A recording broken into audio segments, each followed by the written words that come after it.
Hallo my liewe TikTokkers, julle, ek is ons boekmal, heeltemal boekmal. En ek het vir Kersfees by my man hierdie boek gekry en by my kinders Dion Meyer se nuwe boek, hou vas. 'n Lewe naby God. Dis 'n Nina Smith boek, ek's baie lief vir haar boeke. En gister se stukkie wat ons gelees het, maar ek wil dit vandag vir julle lees graag. En dit is vir my baie mooi. Die opskrif staan: raadpleeg eers die Here. Maar het Josafat verder vir die koning van Israel gesê: raadpleeg net eers die Here.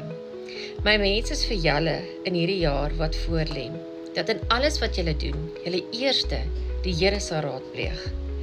En hy sal vir jou antwoord gee. Die Here is nooit laat nie. Hy is altyd op tyd.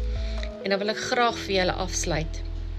Vader, ek onderneem om elke dag van die jaar wat voorlê te raadpleeg, voordat ek my eie kop volg.